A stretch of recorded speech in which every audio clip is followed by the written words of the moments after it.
Bonjour et bienvenue dans cette nouvelle vidéo de Ronin Martial Productions. Aujourd'hui, on va travailler les mouvements de base au nunchaku.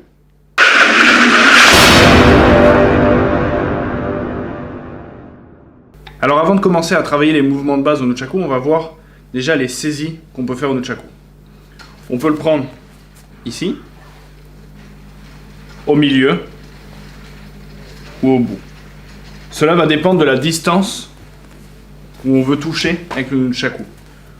Évidemment, plus on va le tenir au bout, plus on va avoir une allonge plus importante. Après, le nunchaku se tient comme toutes les autres armes, en prise comme ça, antemoshi, ou prise inversée, gakutemoshi. Voilà. Donc cette saisie antemoshi, gakutemoshi, on la retrouve avec plein d'autres armes. C'est pas spécifique au nunchaku, on peut le retrouver donc avec les sai, les kama, tonfa et bien d'autres armes. Donc on va commencer par un des mouvements de base. Donc on saisit les deux parties du nunchaku et on vient ici, côté.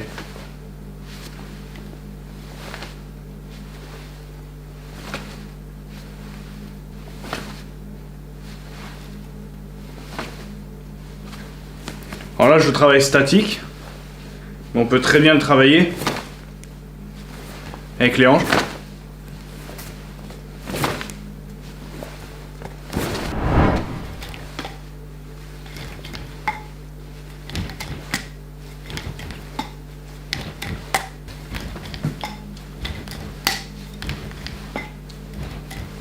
Avec ce mouvement-là, il faut faire attention à ne pas envoyer le nunchaku trop loin et être ouvert sur cette partie-là.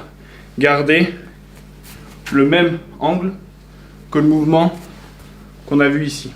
Donc ici, on vient vraiment ici. On ne va pas trop l'amener ici. On garde ici. Et on cherche bien à garder cet angle de protection ou de garde.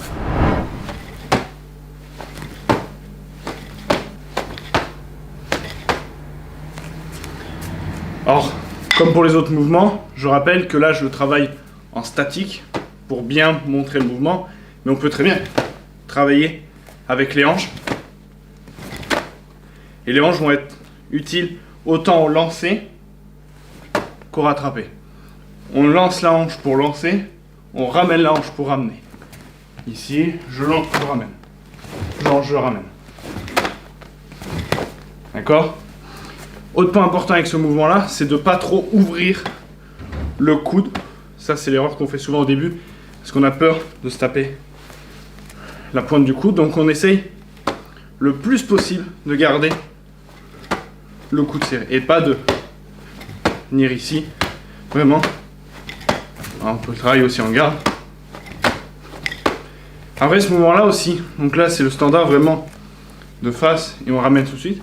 On peut très bien venir avec un mouvement ici de frappe, rotation, ramener. Frappe, rotation, ramener. Et on le travaille bien évidemment de chaque côté.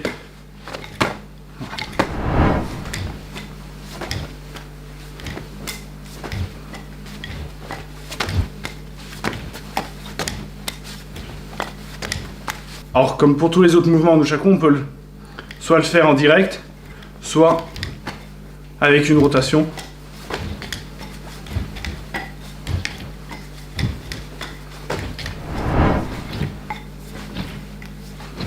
C'est vraiment le mouvement inverse de celui-ci, où là on va en arrière, là on va aller en avant, en direct.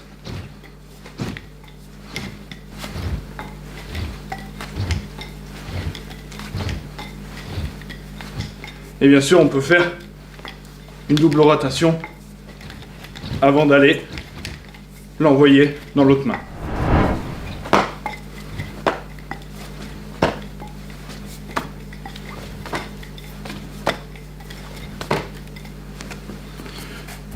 Je rappelle, on peut le travailler aussi avec les hanches. Et on peut le travailler également en direct ou alors en rotation.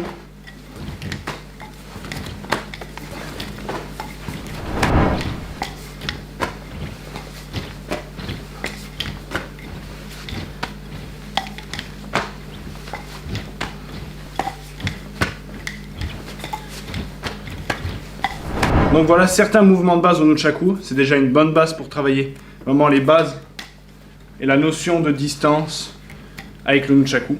Une notion qui est importante à garder en tête quand vous pratiquez le nunchaku et pour pouvoir progresser, c'est que le nunchaku est le prolongement de votre main. Donc, quand vous êtes à main nue, vous savez très bien faire ça, voilà, sans avoir à chercher où est ma main, d'accord?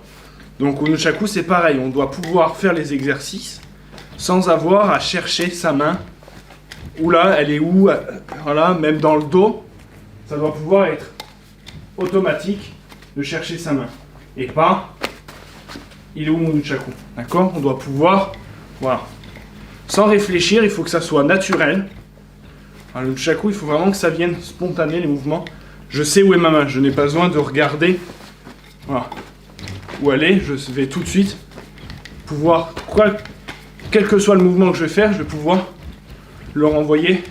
Et on doit pouvoir continuer à faire autre chose qu'être, où est mon nunchaku? Pour bien manier, apprivoiser le nunchaku, il n'y a pas de secret. La seule règle, c'est travailler, travailler et encore travailler. Je vous invite donc à prendre votre nunchaku et à travailler ces mouvements-là en attendant la prochaine vidéo. Et moi, je vous dis à très bientôt dans une prochaine vidéo.